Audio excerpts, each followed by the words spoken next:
Hello, I'm HD Chambers, and welcome to Impact Ed. Myself, our school board, and the entire community of Alief ISD appreciates you guys listening or watching or whatever you may be doing to our version of Impact Ed today. Today, we're going to be visiting with two ladies who specialize and have expertise in the area of social emotional learning, overcoming trauma, and all the things associated with just the human experience, whether you're a 4-year-old little boy, little girl, or a 57-year-old superintendent. We all at some point in our lives have areas that we need help, that we need assistance and support. Every single one of you know that when you were in school, you had a counselor. Now, if you were like me back in the late 70s and early 80s, you may have not known who your counselor was, because really all they did was change my schedule or something as simple as that. That role has evolved so much, and these two individuals will be able to talk about that in more depth and more detail. But today we do want to talk about what's occurred over the last 13, 14 months with COVID. Not only the academic impact that we all know has had an impact on all children across the country, or across the planet for that matter, but the social and the traumatic concerns that go along with that. And sometimes we don't talk nearly about that in public. We talk about learning losses in literacy and numeracy, but we don't talk nearly as much about the social and the mental well-being of our kids. And then on top of that, we don't really talk nearly as enough about that with our staff, particularly our teachers and those adults who are working with kids. So I've got two ladies. I'm going to let them introduce themselves, but they come from our counseling department. Dr. Baldwin, Dr. Alvia Baldwin is our director of counseling. And then we have Chrysaundra Tanner, who is our mental health coordinator. And I probably need to schedule about a once a week visit with you, Chrysaundra, because of my mental health. But today's topic is going to be about these issues. And so if you guys don't mind, ladies don't mind, would you introduce yourself, kind of what your role is? And then we're going to get into this discussion about why this is so critical to the recovery as our country moves forward from hopefully the worst of COVID-19, and we begin trying to put our lives and our communities back together. So Dr. Baldwin, I'll start with you. Thank you so much for having us here. Again, I'm the Director of Guidance and Counseling, and within that role, I have the enormous pleasure to support and lead our nearly 130 campus counselors, and that's on elementary level, intermediate, middle school, and high school, as they support all of our students academically, socially, emotionally, in all aspects of their holistic development. And we want to make sure that our students have what they need from pre-K to their senior year, so that when they leave our doors, they are prepared to do whatever they want to do with military, career, going straight to college or universities, whatever they have endeavored to do. Part of that, as we know now, focuses a lot on the social emotional aspect of that, because we understand that students cannot be their best. They cannot reach their full potential when there are other underlying traumas and things that are affecting them. And so I'll stop right there. Thank you. Chrysaundra, how about yourself? Hi, I'm really excited to be here as well. My name is Chrysaundra Tanner, and I'm the mental health facilitator for Alief, and I'm excited to be part of the mental health team. Myself and Destiny Fristow are the mental health team, and we really are there to support staff and students with mental health needs. And I think it's exciting that, we are able to focus on the things that now people are talking about with the pandemic coming up. People are saying school was the front line of mental health care for kids. And when we've gotten them out of school, now their mental health is suffering. And so we've always been concerned with the mental health of students. And that's my role in Alief, is to help with the mental health initiatives. And I've just really enjoyed supporting staff and students to make sure that Alief staff and students are at their best. Let's talk about pre-pandemic, okay? So let's before we get into what's occurred over the last 13, 14 months, leading up to that, I would argue that there was more and more attention being given to let's talk about students just for a second. there's been more and more attention given to students' mental well-being. And some of that down in this part of the state of Texas, and for those that are watching or listening, we're in the Houston area on the Gulf Coast. We had Hurricane Harvey several years ago. Dr. Baldwin, maybe talk about how you saw the counseling program. Well, let me back up. How did you see people that do what you and Chrysaundra do? How did you see that role prior to the pandemic? And do you agree with it was kind of evolving, that we were paying more and more attention and spending more and more time thinking about the social and the emotional conditions of our kids? Well, I think when I think about the pandemic, one of the things that comes to my mind is that it did not create this mental health condition, but it definitely highlighted a lot of the things that we had going on. And you talk about Hurricane Harvey, and I remember that, like many of us, so vividly. Just the images, even not just going through Hurricane Harvey, but then the images that you saw on TV, all of those things that research shows us just re-traumatizes us. And so I think it became more of that collective trauma. I think that was one of the first things that brought that collective trauma to the landscape, regardless of race, gender, age, sex. Everybody experienced that in Houston together. And I think that was the start of people understanding that this is something that we can't just say, okay, file your insurance claims and then go back to business as usual. And so for the school counselors, it became more evident that the training that they've always had to be a professional school counselor, but never really were able to utilize in a robust way. And I think you mentioned it earlier about the school counseling role being perceived as, change my schedule. If I'm a good kid, I might see my counselor for some scholarship things. If I'm a bad kid, I may see my counselor for getting in trouble. If I'm in the middle, I may not see a counselor. That totally changed because people understood and began to realize that, wow, those are the frontline persons on those campuses that can support the students in a holistic way. So it was an unfortunate event, but it highlighted a need that had been there for a long time. And I think the counselors, of course, even though they always have the training, it gave us an opportunity to increase that training and to make sure that they have what they need to support the students and the staff.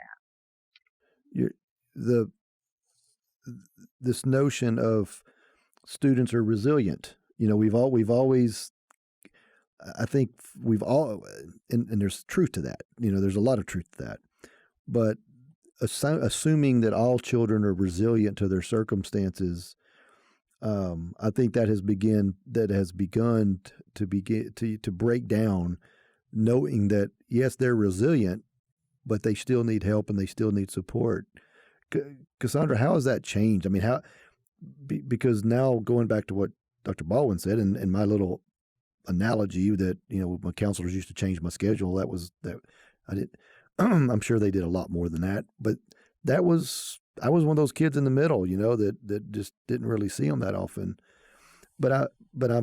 We're changing it seems like we're changing our tone about the resiliency of kids. Yes, they're resilient and they need to learn to be resilient, but we have to help them along the way.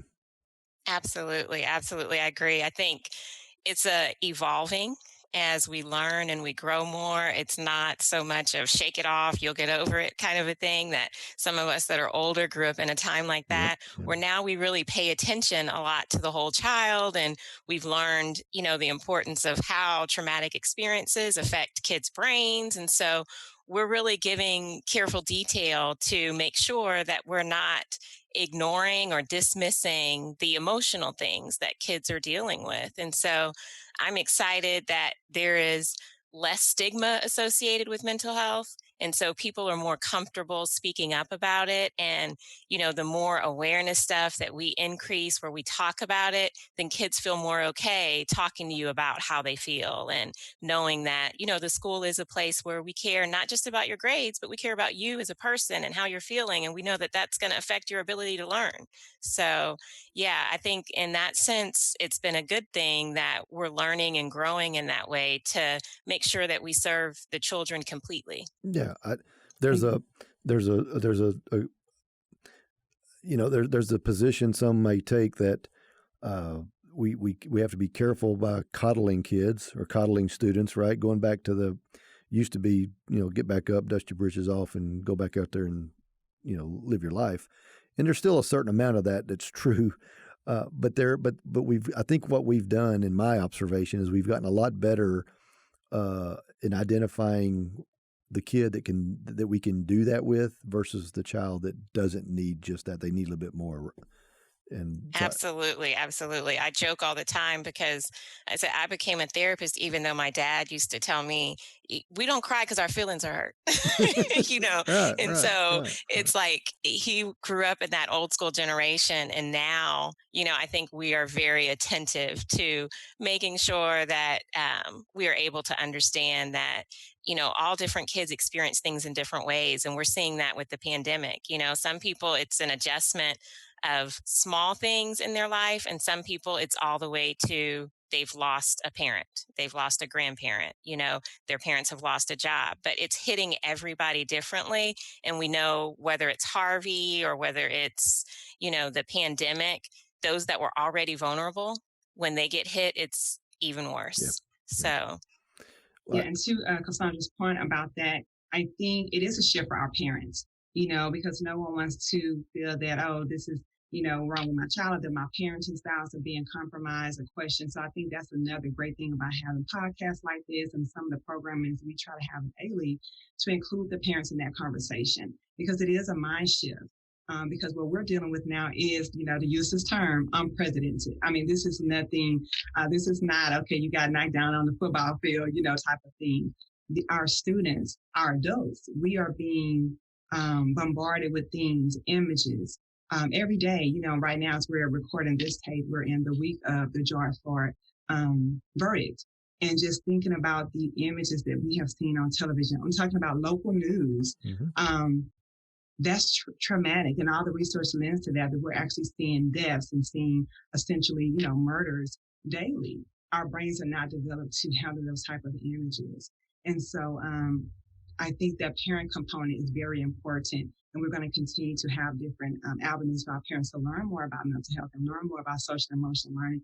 The good thing about it is that the brain can recover and the brain can learn. And that's the good thing that research is showing us now, that even though developmentally our students are in a certain stage, we have to identify that, but healthy relationships, teaching those coping skills, teaching those social emotional learning strategies, that's self-management, that's self-awareness, that's social awareness, that's self-regulation and relationship building. All these things research shows it does mend and rebuild the brain. So all is not lost. And so I think just having those conversations with parents, because even as a parent myself, I have school-aged children right now, and they have struggled a lot at this time. And I've seen demonstrations that I hadn't seen prior to the pandemic. And so it's just a struggle for all of us. I think that parent piece and that education is very important. Let's move to the pandemic. I mean, the reason I wanted to talk a little bit about pre-pandemic is just to make the case that this just didn't happen on March the 11th. It didn't begin on March the 11th, nor did it begin in 2017 with a hurricane. But to me, being in the profession for as long as I've been, it seems to me that that's when we first started paying a lot more specific attention to the events that take place outside of work and how that impacts a child or an adult when they come to work. So you're right. You mentioned, Alva, that in the last 13 months, our society has taken a lot. Our kids, our staff members, society in general. You've got the pandemic. You've got the losses, people losing loved ones, losing family members. You've got the George Floyd incident and the tragedy that was, and all that has played as a result of that. And you've got a freeze, at least in Texas. For those of us that listen that don't live we're not used to the weather that we experienced a couple of months ago. You had people in their homes, what they consider to be freezing to death. And so you put all those things on top of each other, and we'd be crazy not to think that it's going to impact individuals. So talk about, if you guys don't mind, talk about what are some of the most common behavior traits or characteristic traits that you have seen in children. And then I want to talk about adults. I want to talk about adults as well. But what is it, if we're a parent sitting here listening to this or watching this, what are some of the things that you, from your professional perspective, are watching for, or what should we be watching for with our own children I'll start with the students, and then Ms. Tanner can speak about what she's seeing with a lot of adults. And we collaborate each week, and she spoke about our mental health liaison, Ms. Bristow, and just talking with her, working with those students, we've seen, I know, double depression, anxiety, and suicidal ideation. Those have been the top three that we have seen. And, we understand why. You look at the isolation, and early on in the pandemic, they were talking about how social distancing should not equate social isolation, but it's very challenging to make that be the case. It has. And so our students are dealing with these emotions, and they're dealing with them in isolation a lot of times. And then, of course, we know people working from home. And so those type of tense family environments, we know about, of course, domestic violence rising. And so it's just been a lot of tense time where usually school would be the outlet for the student. And now that's not necessarily the case anymore. And if it is, it's structured different than what they're used to. And so that's creating a lot of these things. When you think about S and L, that S is social. So students are created to be, all of us are created to be social beings. And by that being so limited on top of everything else that we've discussed, that has led a lot to those type of concerns with our students. So that's what we're seeing. The top three, I'd say, would have increased. And it's probably more than double, but at least those three. And so for parents to understand that when a student is showing like avoidance signs, or they're showing they're having more medical things, like they're saying their stomach are hurting, headaches, it could be that, but a lot of times that's leading to just anxieties, different changes in diets and behavior. So those are things that parents can look at to see, why is my child exhibiting these? Is it really a medical condition, or is it something related to a social, emotional, mental health concern? And it's kind of challenging sometimes. That's why it's better to have a conversation with your child when you see these symptoms that may be a little different. Your comment about the students who have been learning from home virtually over this period of time, I think one thing that has been clearly recognized, or there's a lot of things have been clearly recognized, but two of them. One is that, yes, schools have always been and will always be a social emotional background, a backdrop, if you will, backstop for many of our children. Well, when they're at home, they don't have that, and they haven't had that, in addition to food and academic instruction and things of that nature. But the other one that I find concerning is that the family structure and the children who are at home all day long with a mom or a dad trying to coexist when there's been this separation with the kid being at school, and and I'm trying to delicately talk about that, but at some point you need a break from, right? Yes, it is definitely a challenge. I think I could say we probably have all been there. It was a challenge, and even for those of us that, it's a challenge in any family. I'll say it that way. I'm trying to be delicate as well, because, we had it where like 4 Zooms going on. Everybody's trying to do their work. You're trying to overlap, and you're trying to put the note on the door to say, don't come in here. And then you have to try to get lunch together. And then when you're at home, there are naturally more things that get your attention at home that you wouldn't have to do at school. And then you're trying to engage with the teachers in your own work. And that's just a small piece of that. But you're absolutely right. It's been chaotic at best for a lot of people. But I will say, again, to try to highlight some of the positive, those are opportunities where you can kind of finally come down at the end of the day, that families can be more creative and spend more time together away from all of that. So, okay, we've done the homework, we've done the schoolwork. Let's go ahead and set aside time to do a Bible study, or we're going to come together and just talk about, 30 minutes, everybody just talk about 2 things that they had today, So I have been encouraged by more families taking the opportunities, and they have been so close-knit, to utilize that time to reconnect. Well, TikTok made a fortune off of it. I guarantee you that. You're absolutely correct. Chrysaundra, talk about the adults, because we focus on students a lot, but we don't sometimes focus on the adult that's responsible for them. Talk about your experiences and what you've seen over the last 13 or 14 months. Yeah, I mean, I think a lot of what keeps people healthy is their routine. And so we develop a healthy routine, and that's what keeps us going and it helps us have our balance. And everybody's routine has been disturbed. And so if your normal outlet was going to the gym, now people may be starting to feel comfortable getting back to some of those places, but you've been out of your normal outlets. And then, especially when you consider staff, they've got children and they've got all the things to worry about that we're talking about as far as making the adjustments. But then in addition to that, they are frontline workers, so they needed to come back in the building and deal with those anxieties that come with that, and managing kids that are having their needs at a higher level. I've heard a lot of teachers talk about how much depression and anxiety they're seeing from students, and so so they have to kind of put theirs to the side and deal with the kids who they're dealing with. And so, I'm always really excited that I'm in that role to be able to support them. And I've come in on more staff meetings this year where we just come in and do a lot of extra, you know, I'm going to talk to you about self care and just really remind you of the things that you can do to keep yourself going. And we've had to find ways to encourage people to pivot, is the big word. How can we adjust? Myself, I was a big person that enjoyed exercising in the gym. And then when I couldn't, I had to run more outside. Well, it was an opportunity for me to listen to more books and, just find a way to make that adjustment. And so that's kind of how I try to encourage the people is, let's find ways that we can pivot and continue to move forward, but recognize that you can't pour from an empty cup.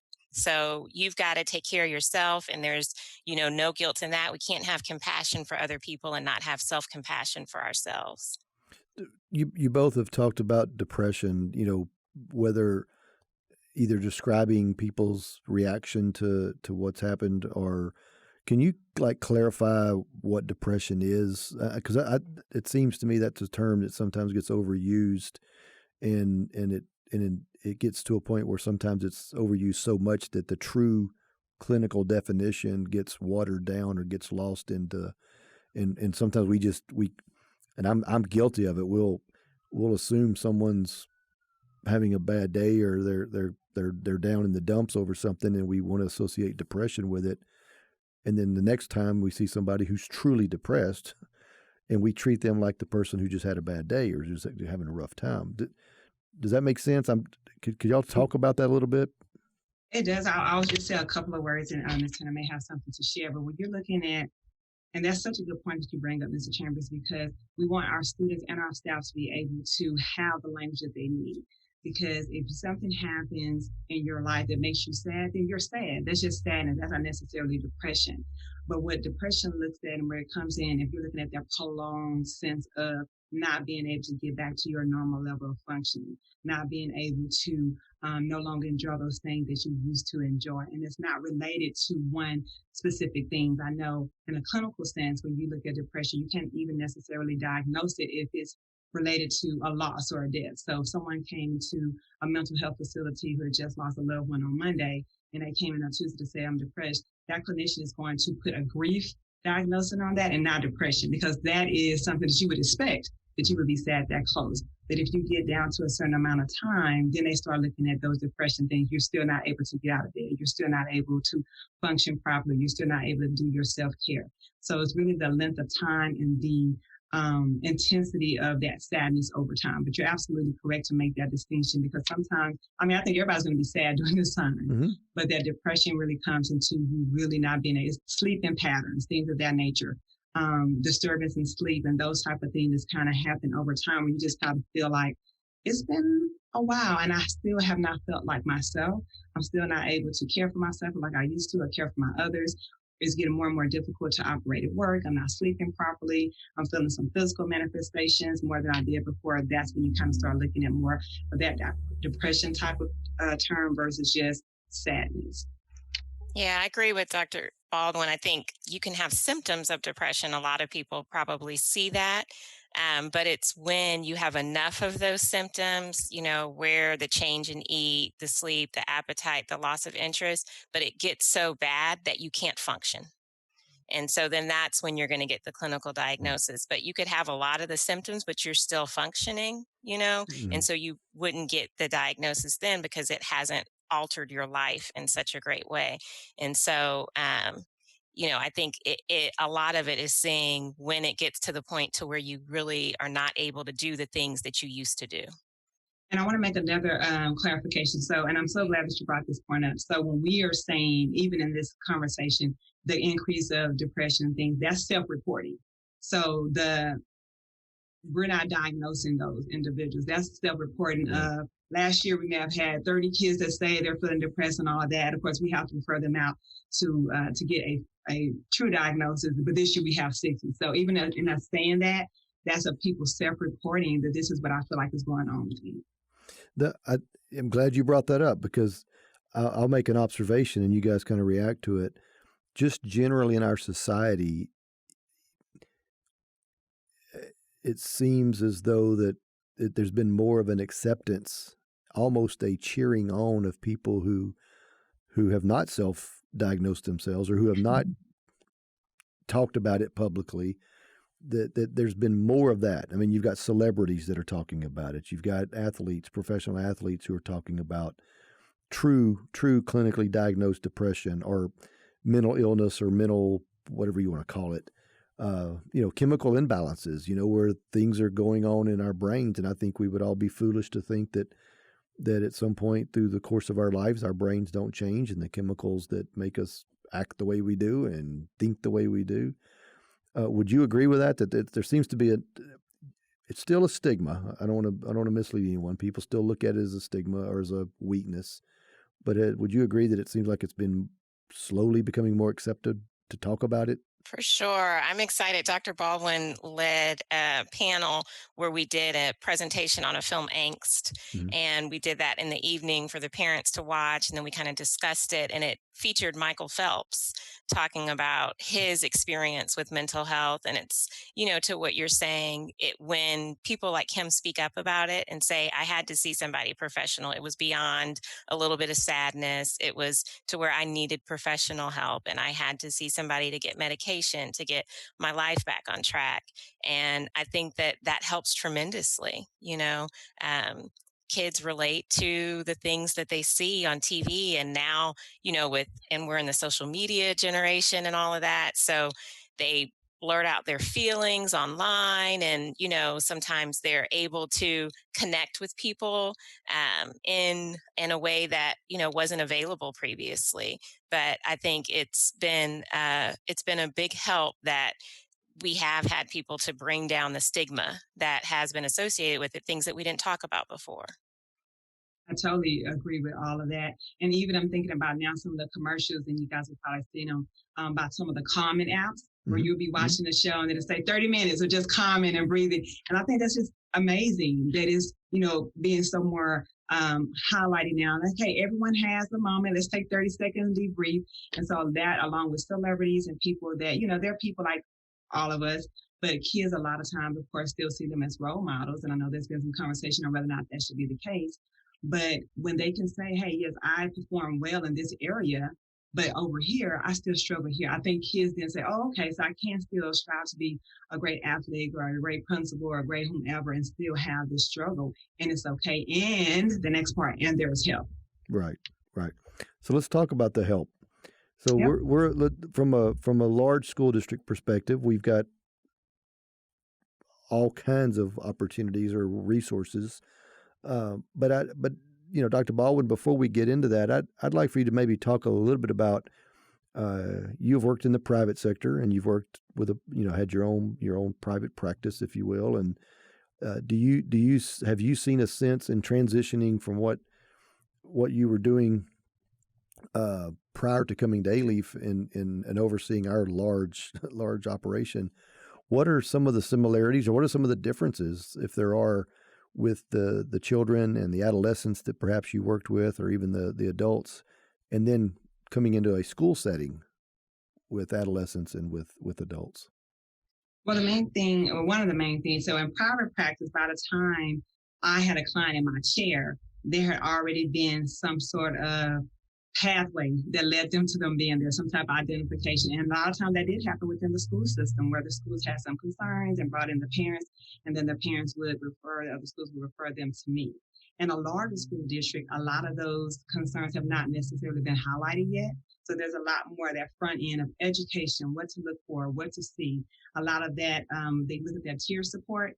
So what are some of our tier 1 support? What does every ALEAF student need to have? And then you go to that tier 2, tier 3. So a lot of times, by the time a student gets to a clinician, they're already at that higher tier. Whereas in a school district like this, you have to look at the whole. What does all of our students need, whether they deserve, and then started looking at after that, okay, so now that tier 1 intervention didn't quite work for that population. Let's look at the second population and go up the tier. That's some of the main things. And I think also is, again, I go back to the parent. I think, again, by the time a parent understands that it's okay to have my child see someone, that's a great thing. But I think at large, parents still are very hesitant of what that means and the stigma surrounding it. And if it's going to be in a public record, I think that education piece is still, that's a big thing that I see that's different. But the kids are the same, you know, because even in private practice, the kids are there. They're trying to relate to their friends. They're talking to us about stresses that they have. They are just able to give more coping mechanisms than the students, their classmates. If that answered that question. Yeah. How much do you think adults in a school setting contribute to some of the? I mean, what are some of the self-inflicted things that we sometimes do as not as a person, not personally, and not that we wake up trying to do these things, but are there things within the large school systems that you have found that sometimes add or contribute to the problems that some of our staff or some of our children have had over years? And it's not just necessarily during COVID, but just in general. Because I'm going to tell you why I'm asking this or talking about this. I can see from my perspective and from my perch sometimes decisions that I make, like personal things or decisions I make. And in thinking about those prior to making them, I never thought about perhaps some of the unintended consequences or the ramifications. And so that happens in all walks of life. You try to learn from that and not do the same thing. However, there are also times where I see that our system continues making those same decisions. We do things that either inherently or subconsciously we know we probably shouldn't do. So I'm not asking you to nitpick any one thing or one part of it, but the institution of education is a complex thing. Yes. And one of the things that I've been dealing with a lot lately is, and I know we're all dealing with it, because when our students come back, we're going to definitely have to bridge the academic gap. But just going back a couple of years, school in general, of course, has been so focused on academics that I think inadvertently sometimes that has created so much pressure on kids, this test and teaching to the test and performance driven. And I think a lot of students that I would see in private practice, it was just those expectations that you have to make good grades, you have to make this GPA, and you have to get into this college, and you have to do this. And I think it's an unintentional effect of education, because I think, you know, our intent is good, that you want to have a good education, you want to do that, but that competitiveness and that performance driven type of undertone that's in schools, I think that has been very detrimental to students over time, which is why I think the highlight of social emotional learning and mental health is going to be so beneficial once we kind of get toward the ends of this, because now it's more of an integrated approach that we definitely know high academic standards can never go away, but we have to look at the whole child. You know, these are people developing, and, you know, and I think we do it in good faith and we try to do it in a way that we feel is supportive, but a lot of our students feel very overwhelmed when it comes to trying to meet those standards that we set for them, or that the state of Texas set on whomever. And so that's one of the biggest things I think all of us need to look at. And I'm so glad that in the midst of the pandemic, they did decide not to do the STAR. And that may have seemed like, I know that was a big decision, but it was definitely the right decision. Our students would have greatly been impacted by that. Yeah. Chrysaundra, what do you think? Yeah, no, I agree with what Dr. Baldwin was saying. You mentioned resiliency before, as far as, you know, sometimes that focus on resiliency. I always include, when I start out with self-care, I'm not trying to bring you any toxic positivity, you know, and act like you just have to put on a good face and everything has to be okay. It's okay to say you're not okay, you know, so I think sometimes that, can be hard for teachers to hear. But, speaking to some of the stuff that you're talking about, when we think in terms of, I know like Biden passed the money for the schools where there's $130 billion for the schools, and some of it can be designated for social emotional learning, even though it's not where it's mandated. And so a lot of times, because of our focus on tests and on closing gaps, then we don't go towards the social emotional learning and putting the money towards mental health, especially in schools that are Title I and already struggling and looking at these problems. And it's like, we got to focus. We got all these other fires burning over here. And so it becomes very, hard. But I think sometimes we don't realize that we are helping the test when we, teach to the kids' heart and just really pay attention to that SEL focus. Yeah, this is, it's kind of been an undercurrent kind of theme that we've talked about, is the continual and the gradual recognition of how important this is. And it's important because of because they're people, they're individuals, they're little boys, little girls, young men, young ladies. They're adults before they're a student, or before they're a teacher, or before they're a principal, or before they're a counselor. They're a person. They're a child. They're a son. They're a daughter. They're a mother. They're a father. I mean, all these things happen, and all those aspects of their life happen before they even step foot into our schools as a student or as an adult. And the more attention that's given to it, and is to the extent we can associate the attention given to it on the front end with the results that come out on the back end, I think we'll continue to see this increase, whether it's money being dedicated to it or whether it's people. Or, I mean, look at Alief. We're doing it. 5 years ago, we didn't have this position. Right. I mean, we're all, I'm reacting to it because it has become such an important, in all aspects, not just the learning gaps, not just the achievement gaps, but in just helping these kids try to cope with life, cope with their lives. Go ahead. I'm sorry. No, I was going to say, and to that point, though, and I think this comes up a lot in Alief. Of course, I'm bragging on ourselves, but it's the truth. I think we have been proactive in a lot of areas, because just thinking about Chrysaundra, she works with staff, we had our employee assistant program, and we've had that for years. We, I think, have been more intent about advertising and promoting that and letting staff know what that is and the benefit. But we've had that. We've had social emotional learning in Alief for a long time. We've called it character education and some other things, but we've had that. And so I think with a district like ours, who already had that foundation and understood how important relationships were from the beginning in whatever form it took, I think it's an easier build. It's difficult still, but it's an easier build because I think some of those foundational things are still there. And when we talk about the stigma, I think when you have a district that has already been intentional about talking about, hey, self-care, and I know we had the Wellness Wednesdays, and we have the Motivational Mondays. So I think we already had some of those things in place prior to the pandemic to make it an easier sell, if you would, to say, hey, we are concerned about you. Yes, we do have to make these check marks. That's just part of being in education, but that we understand that this, it needs to be more of a holistic approach. And so I think that we already had that foundation built, and we're just building on it. Yeah, it's been, I learned this a long time ago, that the importance of finding kind of balance, and that term gets used way too much. I use it way too much.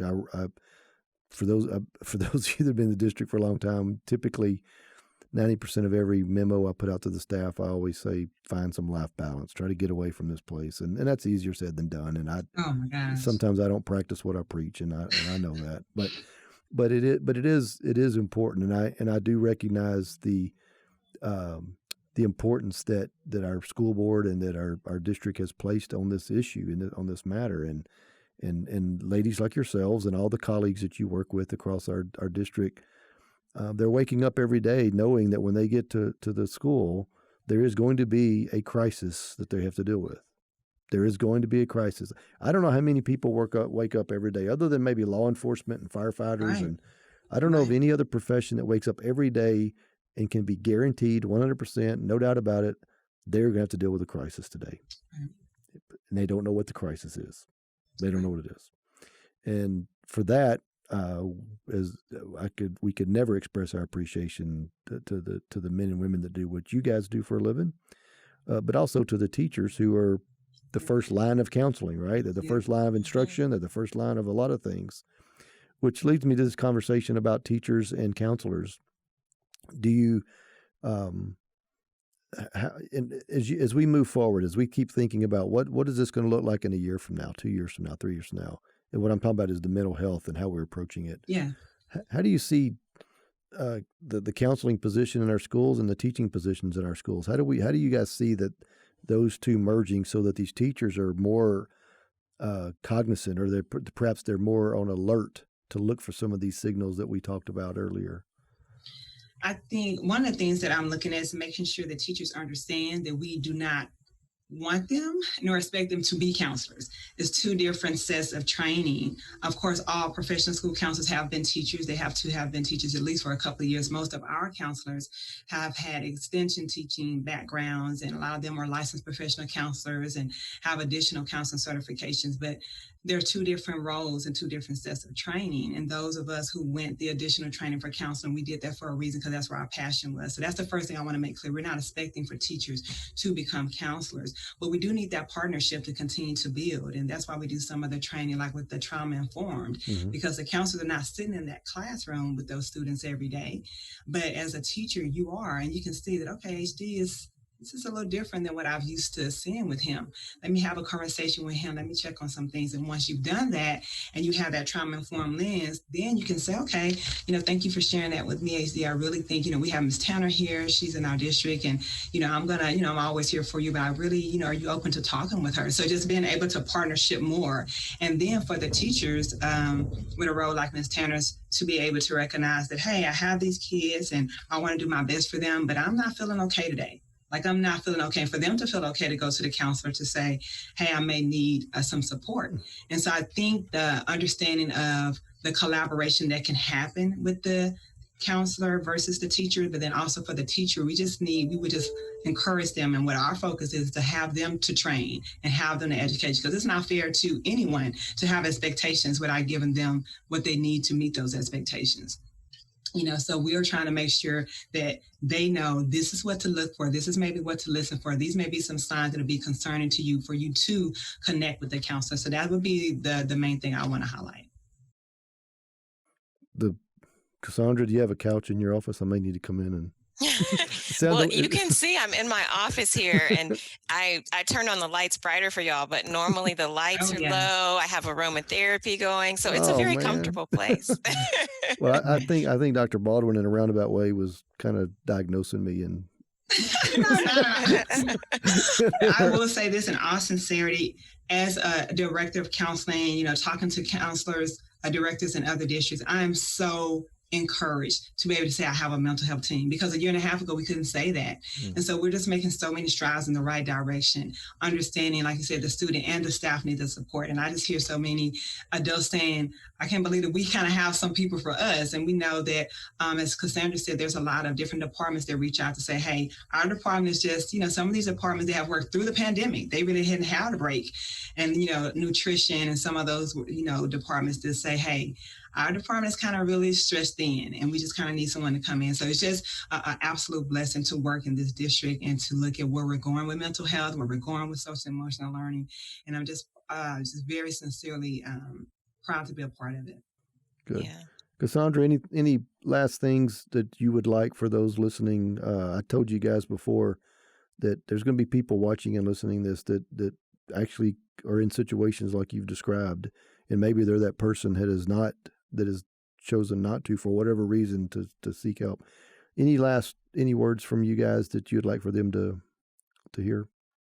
Well, one of the things that I love about my job, like Dr. Baldwin was saying, is we're in a position to encourage people. And so I just want to encourage people that, whatever shape you're in, whatever you're dealing with, you don't have to continue to feel bad. If you're feeling bad, there's, a lot of resources available and ways that you can get support.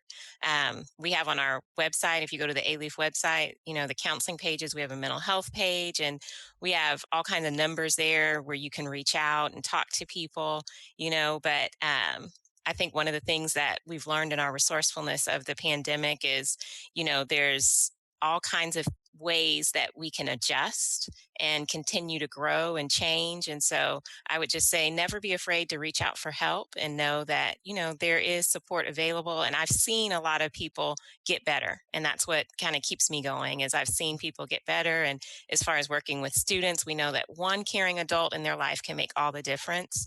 And so, just being able to touch lives in that way, that's what encourages me and keeps me going. And I just want to make sure everybody feels encouraged. Thank you. And then to that point about the aliefisd.net/mental health is how they can get to that page. And it has every resource you could. Our mental health team has done a dynamic job. There's no stone left unturned, I feel like. But one resource I want to highlight, because it's fairly new. So we all are familiar with 911, of course, for emergency. So there's been some conversation back from the FCC about having a 3-digit mental health number that people could have. Because we're saying if we're going to really try to move past the stigma, then we should have those same supports that we would have in any other type of support. And so now we have a 3-digit mental health suicide number, 988. And that number, I saw that reaction. A lot of people, it's 988. And right now, the FCC has given to February of 2022 for all communication carriers to be in compliance. However, T-Mobile and Sprint have already been in compliance. So right now, like my personal phone is a T-Mobile phone. I tried it last night to make sure it was working. So I can dial 988 from my phone and takes me directly to Suicide Mental Hotline. And what it is, it partners up with the number that we used to have, that 1-800-TALK number. Mm-hmm. So it's that still same group that houses that, but it's just a quicker way to get to it. So 988 is there. And I would say to those people, as far as advocating for themselves, if your cell phone provider or communication provider has not yet been in compliance, ask them about it. So when will we be able to get that 988? But if you are T-Mobile and if you are Sprint right now, you can do that directly from any device you have, and it takes you right there to some support 24 hours a day, 7 days a week. So I think that's amazing. Wow. And again, those are some of the great things that have come out of this. People are being more intentional about support and help that they can get. Well, it is. This is an issue that's been here for a long time, and it's not going away. As long as we're dealing with human beings, and human beings are made the way they are, we're gonna find that the increasing need for people like yourselves, and because every human goes through a school environment. I mean, everyone at some point is going to be in school. We have the chance. You guys have the chance. Your profession has a chance to touch every one of them. To have and so the reason we wanted there's a lot of obvious reasons we wanted to have this conversation, but the one of them, for at least from my perspective, is to continue legitimizing people's real life issues, and give them a chance to, if nothing else, give them permission to seek help on it and to seek some advice. We say this all the time. If one person gets something out of this, then it's been well worth our 45 minutes or so to talk about it.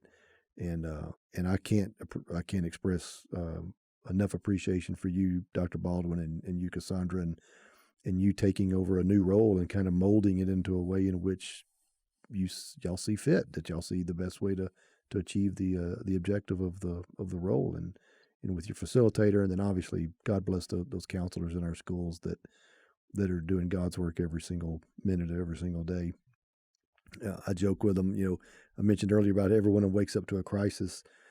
You know that there's going to, in a middle school, high schools, you're going to have boyfriend, girlfriend drama and the crisis that goes along with that. And sometimes we laugh at that and we joke about that as adults, but to those young men, young women, that's life. That's life. That is serious life, and it is real in real time, and it's as serious as a heart attack to them. And it's taken a lot of us a long time to kind of get beyond that. Hey, it's going to be okay. Dust your britches off and going about your business. So, but no, thank you for what you've done and what you continue to do for our kids and our staff. And we'll continue to talk, and we'll continue to educate our community and our district. But y'all have been. I can't tell you how impressive y'all have been, and the good work that you're doing. So thank you very much. Thank you for your leadership, and you bet. For our dynamic partnerships. Awesome. Well, this has been Impact Ed. I'm HD Chambers with Alief ISD. Thank you. Have a great rest of your day, and we'll talk to you soon.